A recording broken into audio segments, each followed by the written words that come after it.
Hi friends, எல்லாரும் எப்படி இருக்கீங்க? நான் உங்கள் குக்கிங் வித் தான். இன்னைக்கு என்ன பார்க்க போறோம்?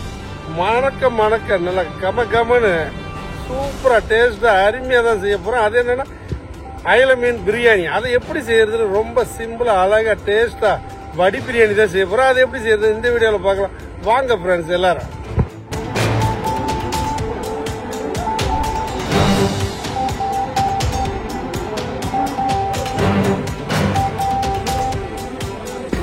நாம் மீன் பிரியாணிக்கு என்ன வேணுங்கிறத பார்க்கலாம். முதல்ல அயல மீன் ஒரு 1.5 கிலோ வாங்கிக்கலாம். வாங்கி அதை நல்லா நம்ம அதோடைய மேலே இருக்கிற அந்த ஸ்கின் எல்லாத்தையும் நல்லா க்ளீன் பண்ணி ரிமூவ் பண்ணி எடுத்துட்டு அதுக்கப்புறம் அதில் இருக்கிற செதில் எல்லாத்தையும் அப்படியே க்ளீன் பண்ணி எடுத்துக்கலாம். பாருங்கள், நல்லா க்ளீன் பண்ணி எடுத்தாச்சு. அதுக்கப்புறம் நம்ம எப்படி இதை ரெடி பண்ணுறோம்னு தான் பிரியாணியை ரெடி பண்ணுறது பார்க்கலாம் ஃப்ரெண்ட்ஸ். அதுக்கு நம்ம முதல்ல என்ன தேவைங்கிறத பார்க்கலாம். முதல்ல எல்லா வெஜிடபிளும் ரைஸ் எவ்வளோன்னு ஒரு 1.5 கிலோ ரைஸ் எடுத்து வச்சுருக்கிறோம். ஏன்னா 1.5 கிலோ மீன் வந்து பெரிய சைஸில் வாங்கி வச்சுருக்கோம். அதுக்கு தான் நம்ம ரைஸை 3 வாட்டி நல்லா கழுவிட்டு அதுக்கப்புறம் தண்ணி ஊற்றி ஊற வச்சுக்கலாம். வச்சதுக்கு அப்புறம் நம்ம வந்து ஆனியன் எடுத்து ஸ்லைஸாக நல்லா கட் பண்ணிக்கலாம். நம்ம எந்த அளவுக்கு பிரியாணி கரெக்டாக கட்டிங் பண்ணுறோமோ அந்த அளவுக்கு டேஸ்ட்டு சுவையை செமையாக இருக்கும் ஃப்ரெண்டு. அதுக்கப்புறம் நல்லா எல்லா ஆனியனையும் வெட்டிக்கலாம். இதில் ஒரு 150 கிராம் சின்ன வெங்காயம் எடுத்து வச்சு அதையும் நல்லா கட் பண்ணி நாம் எடுத்து வச்சுக்கலாம். ஏன்னா கொஞ்சம் மீன் பிரியாணிங்கிறத கொஞ்சம் வாசனையாக இருக்கும் அதனால். அதுக்கப்புறம் தக்காளி எடுத்து ரவுண்டாக அழகாக கட் பண்ணிக்கலாம். ஏன் ரவுண்டாக கட் பண்ணுறோம்னா மீன் பிரியாணிக்கு கொஞ்சம் புளி டேஸ்ட் இருந்தால் கொஞ்சம் நல்லாயிருக்கும். கச்சாமிச்சாட்டு வெட்டினா நல்லாயிருக்கும். அதனால் ரவுண்ட் ஷேப்பில் வெட்டிக்கலாம். அதுக்கப்புறம் லெமன் 1, மல்லி புதினா மீடியம் சைஸ் கட்டு எல்லாத்தையும் ஒன்று அப்படியே நைஸாக கட் பண்ணி எடுத்து வச்சுக்கலாம். நம்ம க்ளீன் பண்ணி வச்சுருக்க மீன் அப்படியே வருங்க லைட்டாக கோடு போட்டு வச்சுருக்கேன். எல்லாத்தையும் ரெடி பண்ணியாச்சு. அதுக்கப்புறம் நம்ம என்ன தேவைங்கிறத பார்க்கலாம். அதுக்கு வந்து முதல்ல வெங்காயம் 500 கிராம், பச்சை மிளகாய் ஒரு 5 பீஸ், லெமன் 1, புதினா மல்லி, அதுக்கப்புறம் மீன் ஒரு 1.5 kilo, chilli powder 1 table spoon, garam masala ஒரு 1.5 டேபிள் ஸ்பூன், பட்டை கிராம்பு ஏலக்காய் எல்லாம் 5 பீஸ், பிரியாணி இலை மட்டும் ஒரு 5 பீஸ், சோம்பு இதில் நம்ம எக்ஸ்ட்ரா ஆட் பண்ணுறோம். அது கொஞ்சம் வாசனைக்காக அது வந்து 1 டேபிள் ஸ்பூன். இது எல்லாத்தையும் நம்ம இப்போ எடுத்து வச்சுருக்கிறோம். ஆயில், அதாவது எப்படின்னா மீன் பொரிச்ச ஆயிலை தான் நம்ம யூஸ் பண்ண போகிறோம். ஏன்னா மீன் பொரிச்சிட்டு அது வேஸ்ட் ஆகிடும். அதனால் மீன் பொரிச்ச ஆயிலை நம்ம யூஸ் பண்ணிக்கலாம். அப்போ தான் வாசனை நல்லா டேஸ்ட்டாகவும் இருக்கும். பார்த்தீங்கன்னா அதுக்கப்புறம் எல்லாத்தையும் நம்ம ரெடி பண்ணி வச்சாச்சு. வச்சதுக்கப்புறம் தக்காளி ஒரு 600 கிராம் ரவுண்டாக அழகாக கட் பண்ணி வச்சு தேவையான அளவு உப்பு, இஞ்சி பூண்டு பேஸ்ட் ஒரு 300 ml எல்லாத்தையும் நம்ம எடுத்து செட்டாக வச்சுக்கலாம். அதுக்கப்புறம் நம்ம எப்படி ரெடி பண்ணலான்னு முதல்ல பார்த்துக்கலாம். அதுக்கு முதல்ல வந்து மீனை எடுத்து வச்சு அதில் லைட்டாக தேவையான அளவு சால்ட்டு போட்டு அப்படியே லெமனை புழிஞ்சு விட்டுக்க வேண்டியதுதான். அதுக்கப்புறம் சில்லி பவுடர் அதோடு சேர்த்துக்கலாம். அதுக்கப்புறம் வாசனை எல்லாம் தெரியாததுக்காக லைட்டாக ஒரு 1/4 டீஸ்பூனுக்குள்ளே மஞ்சத்தூள் சேர்த்துக்கலாம். மஞ்சத்தூள் சேர்த்து நல்லா மிக்ஸ் பண்ணிக்கலாம். ஏன்னா முதல்ல நம்ம மீனை வந்து ஆயிலில் ஃப்ரை பண்ணி எடுத்து வச்சுட்டு அதுக்கப்புறம் தான் செய்ய போகிறோம்.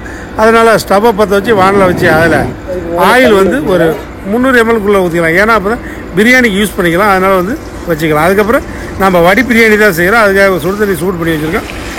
ஆயில் சூடாகிடுச்சு. அதுக்கப்புறம் நம்ம வச்சுருக்கிற மீனை போட்டு நல்லா பொரித்து எடுத்துக்கலாம் ஃப்ரெண்ட்ஸ். பாருங்கள், நல்லா பொரித்து வந்துருச்சு.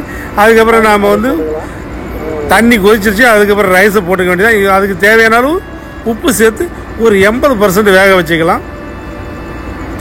அதுக்கப்புறம் ஸ்டவ்வை வச்சு நம்ம 1.5 கிலோ ரெடி பண்ணுற மாதிரி ஒரு பாத்திரத்தை வச்சு நம்ம பொரித்து வச்ச மீன் எண்ணெய் அதில் ஆட் பண்ணி அதுக்கப்புறம் பட்டை கிராம்பு வகைகளை போட்டு நல்லா ஃப்ரை பண்ணிக்கலாம். அதுக்கப்புறம் ஆனியன் வெட்டி வச்சுருக்க ஆனியனை அதோடு சேர்த்து நல்லா ரோஸ்ட் பண்ணிக்கலாம். நல்லா செவக்கிற அளவுக்கு நல்லா ரோஸ்ட் பண்ணிக்கலாம். அதுக்கப்புறம் இஞ்சி பூண்டு பேஸ்ட் அதோடு சேர்த்து நல்லா ரோஸ்ட் பண்ணிக்கலாம். பச்சை மிளகாய், சில்லி பவுடர் இதையும் நம்ம இதோடு சேர்த்து நல்லா கலர் வரும். அதனால் வந்து சில்லி பவுடர் சேர்த்து நல்லா மிக்ஸ் பண்ணிக்கலாம். அதுக்கப்புறம் கிரீன் சில்லி, பச்சை மிளகாய் அதையும் சேர்த்து மல்லி புதினா இது 2 சேர்த்துக்கலாம். சேர்த்து நல்லா மிக்ஸ் பண்ணிக்கலாம். பாருங்கள், நல்லா மிக்ஸ் ஆகி நல்லா கொதித்து வந்துருச்சு. அதுக்கப்புறம் நாம் வச்சுருக்கிற தக்காளியை சேர்த்து அதை நல்லா தேவையான அளவுக்கு சால்ட்டு போட்டு நல்லா மிக்ஸ் பண்ணி நல்லா தக்காளி மெசைகிற அளவுக்கு நல்லா மிக்ஸ் பண்ணிக்கலாம். பாருங்கள் நல்லா மிக்ஸ் பண்ணிக்கலாம். இதில் வந்து நம்ம என்ன பண்ண போகிறோம்னா லெமனு ஒன்றை வந்து சேர்க்க போகிறோம், தயிர் 300 ml சேர்க்க போகிறோம். ஏன்னா லெமனு ஏன் சேர்க்குறோம்னா ஏற்கனவே சேர்த்துருக்கோம், லெமனுக்கு கொஞ்சம் மீன் ஃப்ளேவர் நல்லா இருக்கும், அதிகமாக இருக்கும். அதனால் நம்ம வந்து லெமனையும் சேர்த்து தயிர் சேர்த்து ரெண்டையும் நல்லா அட்ராக்டிவாக நல்லா அதோடு போட்டு நல்லா பேஸ்ட் மாதிரி ரெடி பண்ணிக்கலாம். நல்லா பேஸ்ட் பண்ணி ரெடி பண்ணி அதுக்கப்புறம் கொதிக்க விட்டு அதில் வந்து நம்ம பொரிச்சு வச்சுருக்க மீனை போட்டு 2 பக்கம் நல்லா லைட்டாக வேக விட வேண்டியது. ஏன் இதை நம்ம இந்த வேக விடுறோம்னா அப்போ தான் மீன் பிரியாணியோட ஃப்ளேவர்ஸ் வந்து நல்லா அருமையாக இருக்கும். அது பாருங்கள் இந்த அளவுக்கு கொதிக்கிற அளவுக்கு நல்லா எடுத்துகிட்டு அதுக்கப்புறம் நாம் அந்த மீனை எடுத்துக்க வேண்டியதான். ஏன்னா பிரியாணி போடுச்சு ரைஸ் போடுச்சு உடஞ்சிடும், அதனால் எடுத்துகிட்டு லாஸ்ட்டாக போட்டுக்கலாம். பாருங்கள் நல்லா கொதித்து வந்துருச்சு. நம்ம இப்போ என்ன பண்ண போகிறோம்னா கறி அடுப்பில் தான் வச்சு அதுக்கப்புறம் நம்ம வேக வச்ச சாதத்தை நல்லா கொட்டி லெவல் பண்ணிக்கலாம். லெவல் பண்ணி அது அப்படியே மசாலாவை அப்படியே லைட்டாக ஒரு 200 ml எடுத்து வச்சிருந்தோம்னா மேலே போட்டு அப்படியே லெவல் பண்ணிவிட்டு அதுக்கப்புறம் நம்ம வச்சுருக்கிற மீனை அதோடு சேர்த்து அதுக்கப்புறம் லைட்டாக நெய் ஊற்றிக்க வேண்டியதான். ஊற்றினதுக்கப்புறம் அப்படியே ஒரு மூடியை வச்சு மூடிட்டு அது மேலே நம்ம இன்றைக்கி என்ன பண்ணோம்னா அடுப்புடைய கறி அதாவது சாக்கோல் அதை தான் இன்றைக்கி ஃபயர் பண்ணி நம்ம ரெடி பண்ணி வச்சுருக்கோம். அதுக்கப்புறம் 20 நிமிஷம் தம்மாகி வந்ததுக்கப்புறம் அப்படியே உடச்சிக்க வேண்டிய எடுத்து ஓப்பன் பண்ணிக்க வேண்டியதான். பாருங்கள் நல்லா ரோஸ்ட் ஆகி வந்துருச்சு, நல்லா வாசனையாகவும் இருக்குது, செம்மையாக இருக்குது. அதுக்கப்புறம் அதை அப்படியே லைட்டாக மீன் எடுத்து வச்சுட்டு தம்மை உடச்சிக்க வேண்டியதான். உடச்சிட்டு நம்ம அதுக்கப்புறம் எடுத்து வச்சு அப்படியே சாப்பிட வேண்டியதான் ஃப்ரெண்ட்ஸ். நல்லா செம்மையாக சூப்பராக அந்த மீன் பிரியாணி வந்திருக்கு பாருங்கள். அதுக்கப்புறம் நீங்கள் இதை வீட்டில் ட்ரை பண்ணி பாருங்கள் ஃப்ரெண்ட்ஸ். ஓகே, அடுத்த ஒரு நல்ல டேஸ்டோட சந்திக்கலாம். Wow, wonderful taste.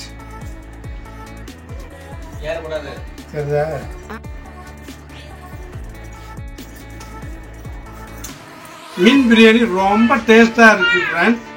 இதே மாதிரி இந்த மெத்தடில் நீங்களும் செஞ்சு சாப்பிட்டு பார்த்துட்டு எனக்கு கமெண்ட்ஸில் சொல்லுங்கள். இந்த வீடியோ உங்களுக்கு கண்டிப்பாக பிடிச்சிருக்கு, நிறைய பிடிச்சிருந்தா லைக் பண்ணுங்கள், கமெண்ட் பண்ணுங்கள், சப்ஸ்கிரைப் பண்ணுங்கள், மறக்காமல் அந்த பெல் பட்டன் தட்டுங்க. அப்போ தான் நான் போடுற வீடியோ ஒவ்வொன்றும் உங்கள் நோட்டிஃபிகேஷன் வரும்.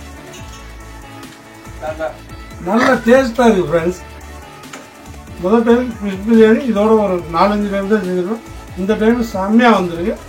ஓகே ஃப்ரெண்ட்ஸ், அடுத்த ஒரு நல்ல வெற்றி சொல்லுங்கள். ஓகே, பாய்.